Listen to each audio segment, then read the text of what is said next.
नमस्कार दोस्तों, स्वागत है आप सभी का हमारे चैनल पर। दोस्तों, अगर मैं आपसे कहूँ रेलवे में ग्रेजुएशन लेवल पर एक ऐसी वैकेंसी आई है जिसमें आप सिर्फ एक एग्जाम देकर डायरेक्ट असिस्टेंट की पोस्ट पर जॉब पा सकते हैं।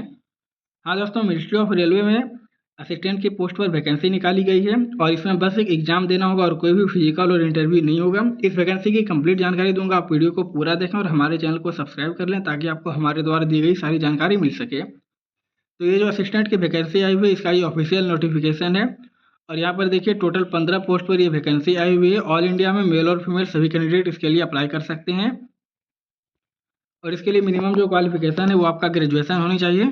चाहे आप किसी से भी कहीं से भी ग्रेजुएशन आपने किया हो तो आप इसके लिए अप्लाई कर सकते हैं। अब बात करते हैं इसके सिलेक्शन प्रोसेस की। तो सिलेक्शन प्रोसेस में आपका बस एक रिटर्न एग्जाम होने वाला है जो कि आपका 125 मार्क्स का ऑब्जेक्टिव क्वेश्चन का एग्जाम होगा और इसके लिए आपको 2.5 घंटे का टाइम भी दिया जाएगा। उसके बाद यहाँ पर है डॉक्यूमेंट के बारे में कि आपको कौन कौन से डॉक्यूमेंट लगेंगे। जैसे कि यहाँ पर देखिए कोई ईडब्ल्यूएस कैटेगरी कैंडिडेट हैं तो इनके बारे में यहाँ पर ये मेंशन किया गया है। उसके बाद एज रिलेक्शन की बात करें तो यहाँ पर जो है एसटी और एससी कैटेगरी को 5 साल की एक्स्ट्रा छूट मिलेगी और ओबीसी और एनसीएल कैटेगरी के स्टूडेंट को यहाँ पर 3 साल की एक्स्ट्रा छूट मिलेगी। अगर आप ईडब्ल्यूएस कैंडिडेट हैं तो आपको यहाँ पर इसमें कोई भी छूट नहीं मिलेगा, ये भी यहाँ पर दिया गया है साफ साफ। उसके बाद और भी चीज़ें बात कर लेते हैं। तो यहाँ पर देखिए इसका जो सैलरी है असिस्टेंट पोस्ट के लिए मिनिमम सैलरी 20,000 है और मैक्सिमम 66,000 तक आपको इसमें सैलरी मिलेगा। ये इसका पे स्केल है। उसके बाद एग्ज़ाम फ़ी की बात कर लेते हैं। एप्लीकेशन फ़ी जो है जनरल ओबीसी कैंडिडेट के लिए 300 रुपये और ईडब्ल्यूएस एससी एसटी और पीडब्ल्यू कैंडिडेट के लिए यहाँ पर 100 रुपये लग रहे हैं, तो आप इसके लिए जरूर अप्लाई कर सकते हैं। उसके बाद जो है यहाँ पर रिटन एग्ज़ाम के बारे में भी दिया हुआ है कि आपके जो एग्ज़ाम होंगे इंडिया में टोटल 14 लोकेशन दिए हुए हैं। यहाँ पर ये टोटल 14 लोकेशन है आपके, यहाँ पर इसमें एग्ज़ाम होंगे। इस लोकेशन पर आप अपना सेंटर चूज कर सकते हैं। फॉर्म भरते टाइम आपको अपने स्टेट में आपको यहाँ पर एग्ज़ाम देने मिल सकता है। उसके बाद बात कर लेते हैं इसके रिटन एग्ज़ाम के सिलेबस के बारे में। ये इसका एग्ज़ाम सिलेबस है जिसमें आपसे इंग्लिश, डाटा एनालिसिस और रीजनिंग और मैथ के क्वेश्चंस पूछे जाएंगे। तो इंग्लिश में जो है आपसे टोटल 40 क्वेश्चन पूछे जाएंगे और इंग्लिश के ये टॉपिक्स दिए हुए हैं, इन सारे टॉपिक से आपसे इंग्लिश में क्वेश्चन पूछे जाएंगे। उसके बाद डाटा एनालिटिक्स से जो है इसमें भी आपके जो है 40 क्वेश्चन देखने को मिलेंगे और इसमें जो है आपका number series, profit loss ratio यानी कि ये आपका मैथ हो गया।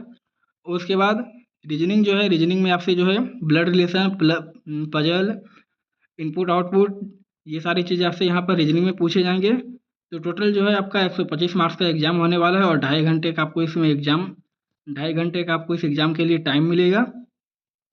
अब बात कर लेते हैं कि कौन कौन से डॉक्यूमेंट लगेंगे। तो डॉक्यूमेंट के लिए जो है आपको बर्थ सर्टिफिकेट चाहिए। उसके बाद ग्रेजुएशन या पोस्ट ग्रेजुएशन आपने किया है तो आपको उसका सर्टिफिकेट चाहिए।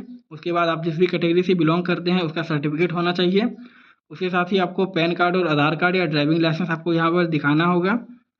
उसके बाद जो आपका जो पासिंग सर्टिफिकेट है आपने जिस भी यूनिवर्सिटी से किया है आपको वो सर्टिफिकेट भी दिखाना होगा। ये सारे जो बेसिक डॉक्यूमेंट है आपको यहाँ पर बेसिक डॉक्यूमेंट लगने वाले हैं यहाँ पर। उसके बाद सभी कैटेगरी के लिए यहाँ पर दिया हुआ है कि आपको किस तरीके से सर्टिफिकेट बनवाना है और किस फाइनेंशियल ईयर का सर्टिफिकेट आपका वैलिड होगा। जैसे कि यहाँ पर ओबीसी कैंडिडेट के लिए दिया हुआ है, फिर ईडब्ल्यूएस कैंडिडेट के लिए, तो यहाँ पर सारा चीज़ दिया हुआ है। और ये यहाँ पर दोबारा से यहाँ पर जो है आपका डॉक्यूमेंट के बारे में दिया हुआ है। आप इसके ऑफिशियल साइट से जाके फॉर्म भर सकते हैं। आपको ऑफिशियल साइट का लिंक वीडियो के डिस्क्रिप्शन में मिल जाएगा और मैं आपको बता भी दूंगा कि आपको कैसे फॉर्म भरना है। अब बात कर लेते हैं इसके जो डेट हैं, इंपॉर्टेंट डेट के बारे में। तो ये जो वैकेंसी आई हुई थी 19 मार्च से इसका फॉर्म भराना स्टार्ट हो चुका है और 27 अप्रैल तक फॉर्म भरने की लास्ट डेट है। यहाँ पर एग्ज़ाम और एडमिट कार्ड के बारे में अभी डेट मेंशन नहीं किया गया है, बाकी इसका डेट जब भी आएगा तो मैं आपको इसके बारे में भी बता दूंगा। उसके बाद यहाँ पर ये सारे सर्टिफिकेट हैं डॉक्यूमेंट के से रिलेटेड जो कि मैंने आपको ऊपर ही बता दिया। ये सारी चीज़ें हो गई। अब बात कर लेते हैं कि आप इस फॉर्म को अप्लाई कैसे कर सकते हैं।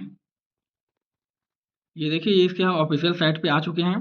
सबसे पहले आपको यहाँ पर ऑनलाइन रजिस्ट्रेशन करना है, तो आपको इस पर क्लिक करना है। क्लिक करने के बाद थोड़ी देर में एक न्यू पेज ओपन हो जाएगा। इस न्यू पेज में आपको यहाँ पर वैकेंसी नंबर पहले सेलेक्ट कर लेना है।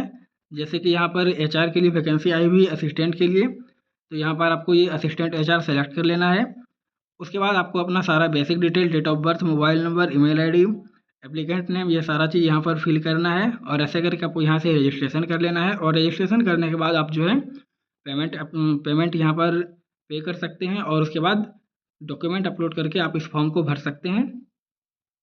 तो ये जो वैकेंसी आई हुई थी रेलवे के असिस्टेंट के पोस्ट के लिए, इसके बारे में मैंने आपको सारी जानकारी दे दी। अगर आपका कोई डाउट है तो आप कमेंट करके ज़रूर पूछ सकते हैं और इस वीडियो को ज़्यादा से ज़्यादा शेयर करें ताकि जो भी ग्रेजुएशन लेवल पर किसी भी वैकेंसी का इंतजार कर रहे हैं रेलवे में, उनको भी इस वैकेंसी का पता चल सके। क्योंकि बहुत से ऐसे लोग होते हैं जिनको कि वैकेंसी के बारे में पता नहीं चल पाता है और वैकेंसी हाथ से निकल जाती है।